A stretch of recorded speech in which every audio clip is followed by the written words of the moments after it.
I don't even know what to say. The resume is long. She's amazing. She's from New York City. Everyone loves her. I've never heard anybody say anything bad about her. Her name is Rosario Dawson, and she's on Ebro in the Morning Long Time. Rosario is here. Whoop, whoop. Hot 97. And she brought somebody super special. This is not only a business partner, but a childhood friend. Yes. Abrima? Yes. Hi, Abrima. happy to be here. Abrima Urwia, Hot 97.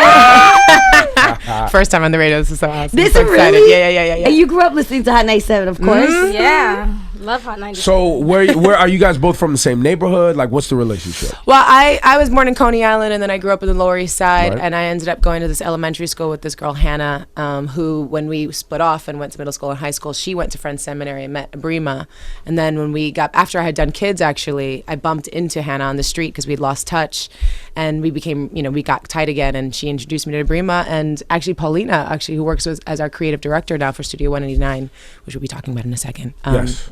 But so it's this whole collaboration has been going on for a really long time. We've been friends for a really long time, and it's just cool because I when I met Abrima, I was like, ooh, I have a smart friend. I couldn't go to Friends Seminary. That wasn't something on my. As opposed to all those kids you was hanging out at movie. Yeah, exactly. It was like the kids that were just like hanging and chilling on the corner, and then there was Abrima who was speaking French and So Italian. talk to us about Studio 189. So Studio 189 is an endeavor we created together. I think Abrima should talk to us a little bit about it. She just actually got back from Ghana, which is where we are based with our company. Yeah, Studio 189 is a great project with Rosario and I. It's based between Ghana and New York and Los Angeles. And we basically create fashion items to preserve local cultures, crafts, and artisanship. We work with women, we create jobs for women, and we support education, training skill sets. And we just got back from presenting our collection in Milan with Vogue, and it's been really exciting, and it's growing really quickly. Yeah. Yeah, we're on our third collection now. We went out there, we got in early on the ground and just started making our collaborations with different partnerships with the different people we're working with. And now that we're on our third collection, we know we can scale and we can grow. Now we're presenting it, so it's really, really exciting. We've been working on this for a really long time. But Is it project189.com? Is that the site, or is there a place Studio for 189 Studio written out as all the words Got instead it. of the numbers? Yeah. Got it. You say you went to Ghana, and obviously us ignorant folks here back in the States were like, West Africa, what's going on? It's I know a lot of people from Ghana, and they're like, it's not all the chaos and hysteria that you're hearing about Ebola is nowhere present in a country like Ghana that's very, very advanced, very, very well off. And are you Ghanaian? Is that your native, where you're from? I'm half American, half Ghanaian. Okay. Yeah, so Ghana's amazing. I think that's part of why we do the project we're doing, and so is all of Africa, because there's so much creative talent, like artists, musicians, fashion designers. But over here, we only hear the bad stuff. Okay, All the that's time. exactly the reason why we started this. We went to the Congo together years ago for the opening of the City of Joy, because I'm on the board of an organization called VDAY, which is an anti-violence organization.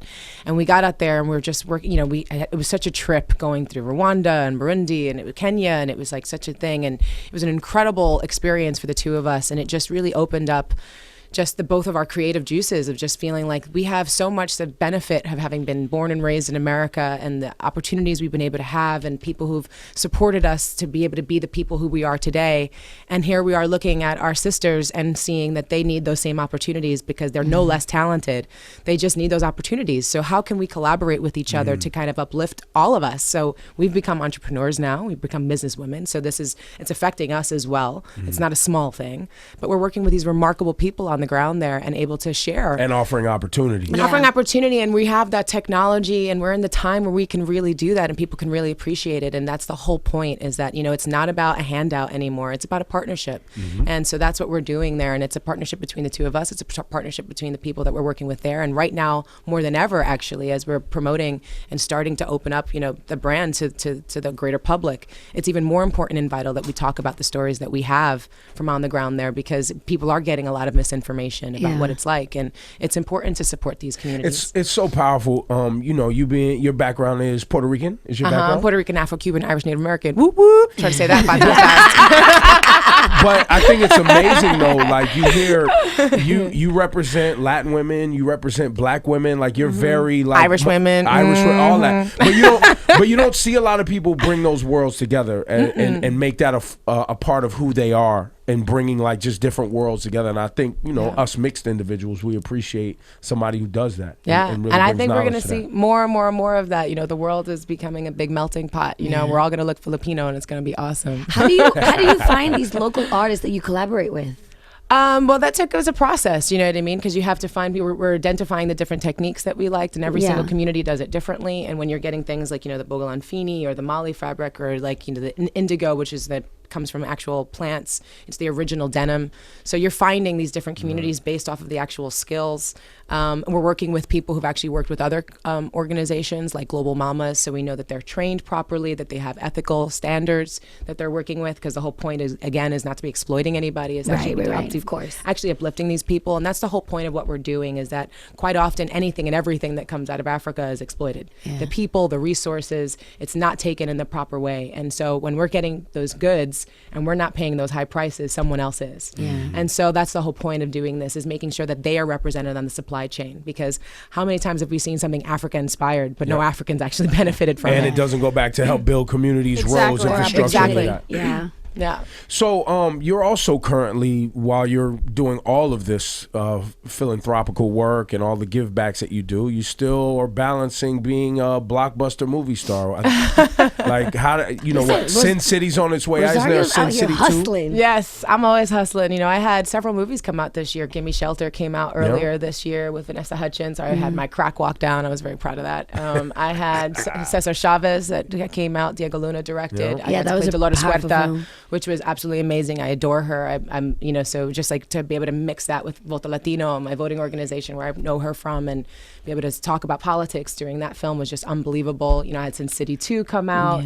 You know, I had a film that I produced, Parts Per Billion, that came out kind of small. We did that in Detroit, which was absolutely amazing. What's that about, Parts Per Billion? Parts Per Billion is focused on 3 different couples and different stages of their relationships and their love and their connection and their support of each other in the background of war. And just seeing that we're killing each other because we're not paying attention, we're not supporting the things that we're supposed to be supporting, and then that background, literally millions are dying and they're so caught up in their own lives, and it's just actually the beauty of that, what love can do to make you make all those things disappear, but also the blindness that can create. Right. So it was really lovely. Obviously, it was amazing shooting that in Detroit with that background, and I learned a lot about when I was out there. I learned about this woman, Grace Lee Boggs, who was a Chinese American woman who actually was she was considered in the Black Power movement like one of the more powerful people out there, really radical. I watched this documentary called American Revolutionary, and it starts off with her walking down a decimated street in Detroit saying, "I feel really bad for people who don't live in Detroit, because this is where the giants came and where they fell." And you just see her walking through the rubble of all these big, huge industry buildings falling apart, and just like how much the love that she has for this country and for our possibilities. And so it was just amazing to have the film be set there. So I hope people will still watch it, even though it's kind of a smaller film. Parts Per Billion. It's a good film. We can get that on Netflix probably. Yeah, right? that's just like small. I went to online, and then I said Sin City 2, and then you have top 5. Top 5 is coming out now. The Captive went to Canada. We filmed it in Canada. It went to Cannes Film Festival. So it was just like all these films that I've done over all these years all come over at the exact same time. And Top 5 is about to come out in December, and it's ridiculously funny and amazing. I could not be more proud of Chris Rock. He wrote, directed, and starred in it. It's very funny. It's very poignant. It's really powerful. It's a really special film. And then people are already buzzing about it. Like it's Chris going into that Mel Brooks, Woody Allen territory. Wow. Like he's really showing himself to be a remarkable, incredible comedian, director, but just director, period. Like he's just translated what he can do on stage and what we know of his genius and talent to just a whole other level. He's just awesome. How is Jay-Z and Kanye West involved? They're producers, yo. Okay. That's how we got good music. Hello. That's why I got a dope soundtrack to boot. Yo, Questlove did the soundtrack. I mean, it's taken care of. Every single aspect of that movie is just on point. Oh my God. Yo, something I always wanted to ask you. What? The Love Below.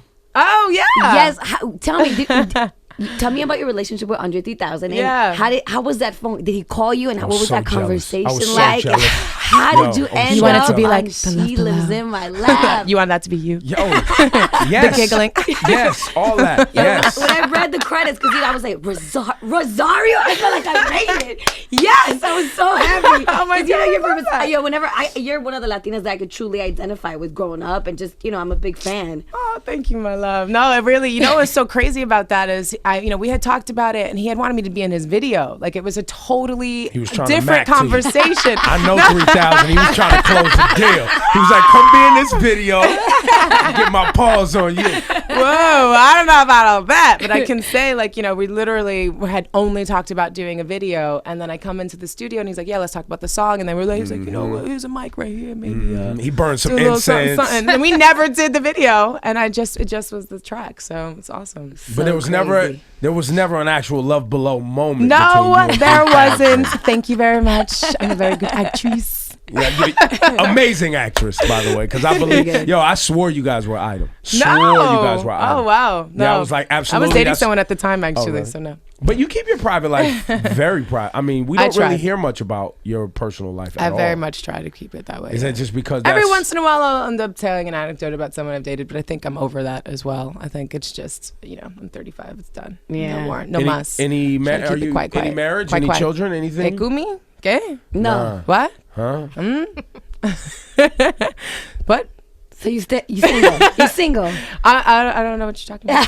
I don't know. She's gonna continue to keep it private. She's Keeping good it this real. way, But I'm yeah. sure if there's a decision to have a child, we'll obviously see you pregnant. We'll all be happy for you. And Maybe. we would love to course. see Maybe that. that would be it. Yes. Of course. Wait, are you?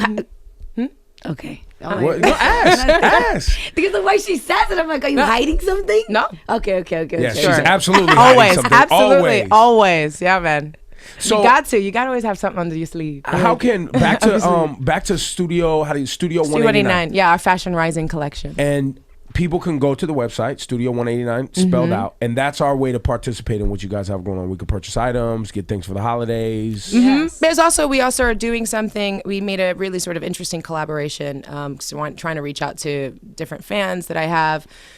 So we started a collaboration with Quarterly, which Oh, is yes, I heard about so this. every 3 months, every quarter, we put out a box that I curate with Studio 189. We put in Studio 189 goods. We put in other items. So they're, our first box was themed with like Burning Man, because obviously I love Burning Man, and Fashion Week.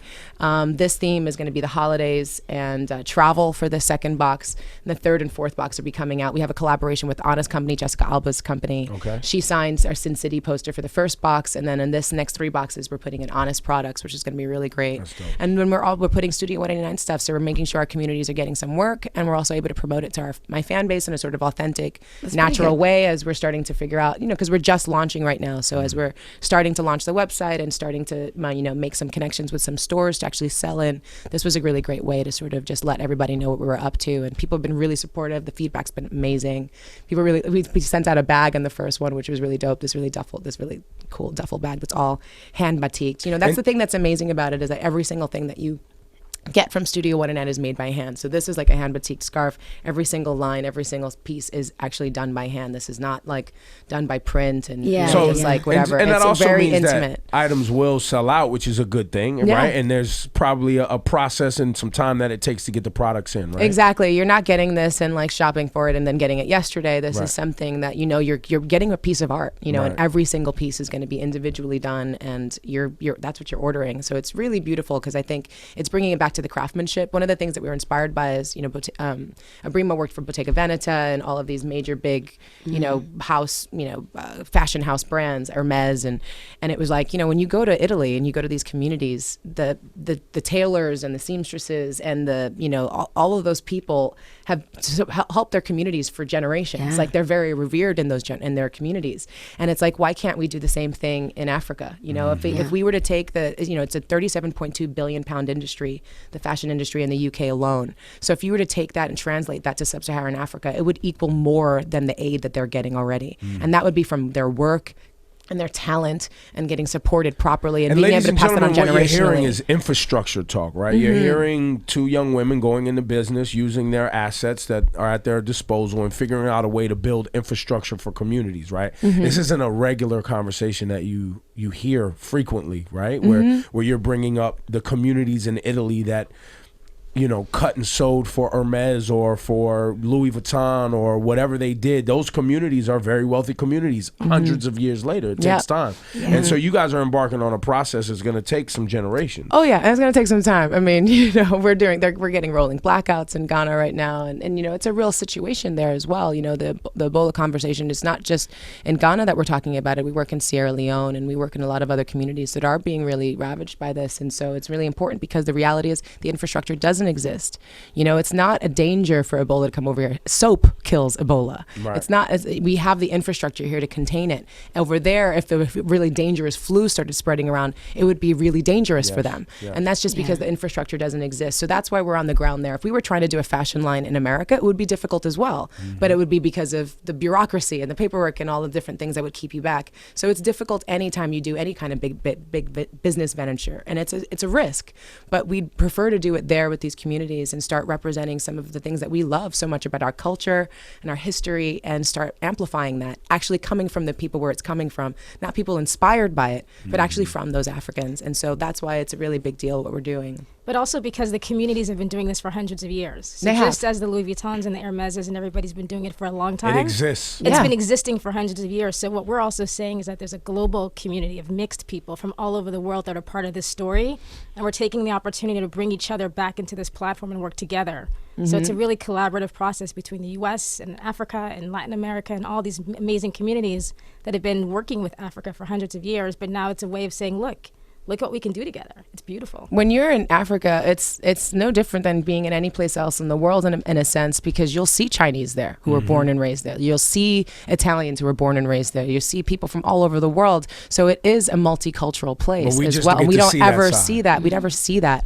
And that's, I think, a problem, because there's always one aspect of Africa that's shown over and over again. And that's why people think Africa is a country and not a continent, full of many myriad countries with very different traditions and aspects to them. So this is something that's really exciting for us to be able to start, showing people, just at least through fashion, some of the differences between these different communities and what they do and what they're great at, and just start helping people to start looking at that map in a different way. See, now you guys know why Andre 3000 tried to coerce her into a studio on a song called Love Below, is because she's the shit. Sangano. You guys give it up. Thank you very much. Thank you.